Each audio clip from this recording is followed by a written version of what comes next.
Sambutan oleh Ketua Mahkamah Konstitusi kepada Yang Mulia Profesor Dr. Anwar Usman SH.MH, kami silakan.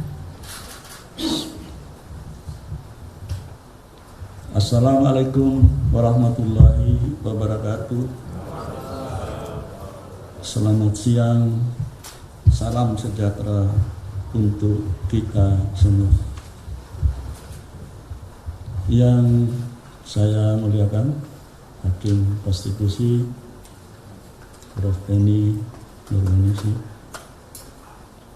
yang saya muliakan para anggota Majelis Kehormatan Mahkamah Konstitusi yang baru dilantik, yang mulia Prof.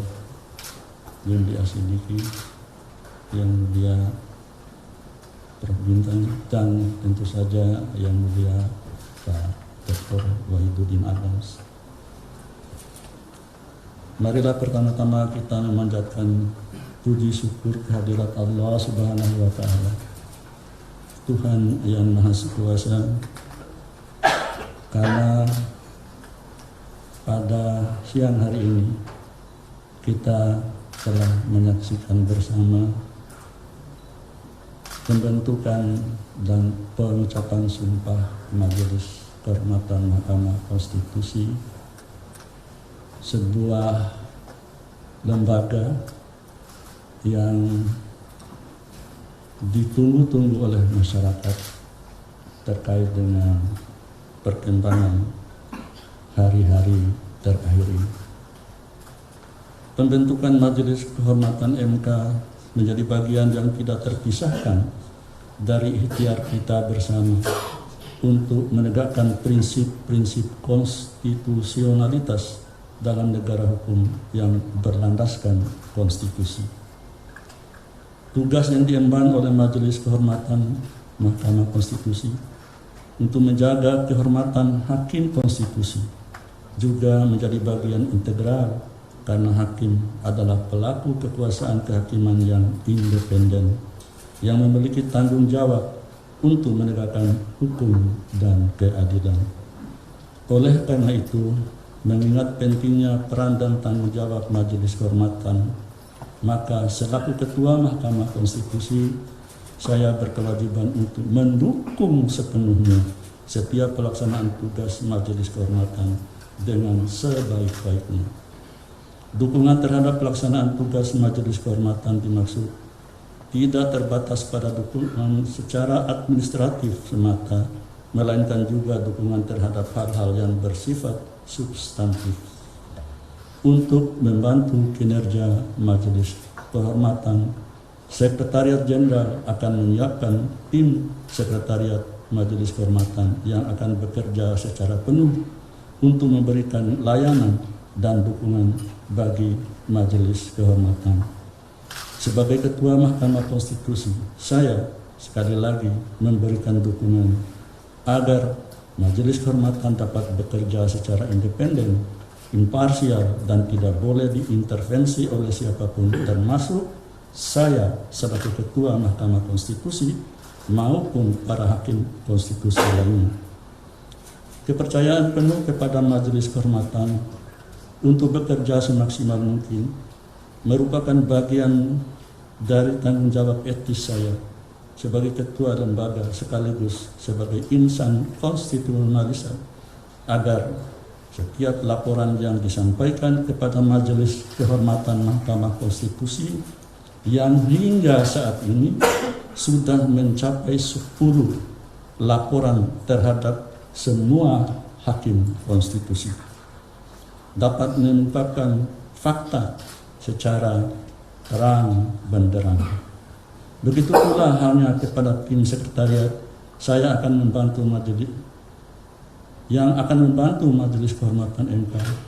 Saya juga berpesan untuk bekerja secara profesional dan proporsional, serta jangan pernah takut untuk mengatakan sesuatu yang benar. Qulil haqqa walau kana murran, sampaikan kebenaran meskipun itu pahit.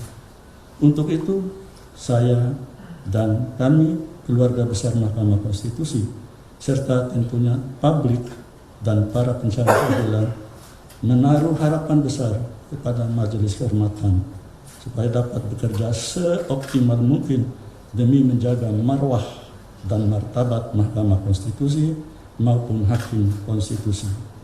Majelis Kehormatan dan hadirin yang saya muliakan, secara khusus sebagai Ketua Mahkamah Konstitusi, saya harus mengucapkan syukur dan terima kasih atas perkenan Yang Mulia Majelis Etis yang telah berkenan mengucapkan sumpah pada hari ini. Kepada Yang Mulia Bapak Profesor Dr. Jimli Asidik, saya mengucapkan selamat datang kembali ke rumah konstitusi yang telah dibangun oleh Yang Mulia Prof. Jimli Asidik. Tugas konstitusional nampaknya harus memanggil kembali Yang Mulia Prof.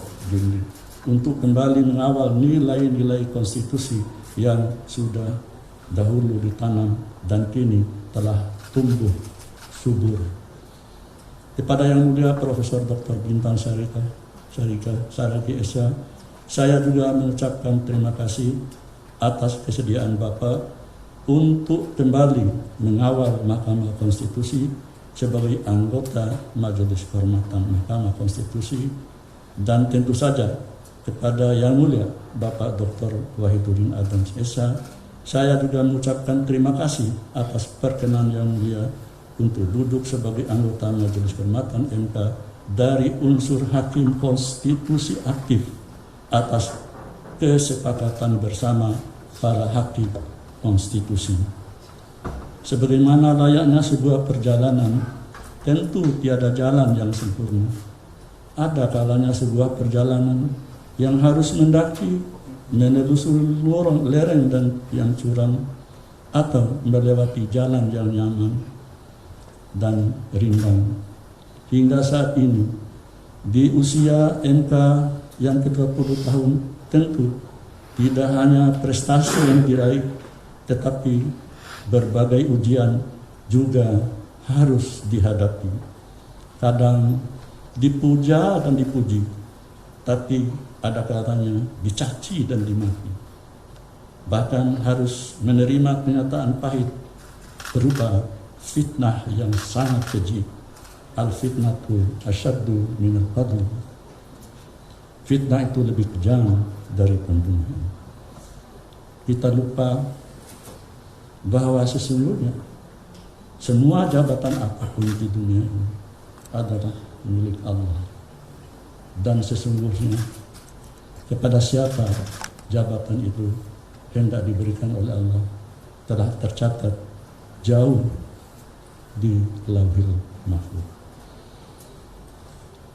Meski saat ini MK untuk sekian kalinya dinilai oleh banyak orang sedang menghadapi suatu ujian, namun bagi saya apa yang dialami oleh Mahkamah Konstitusi harus dipandang sebagai suatu keberkahan.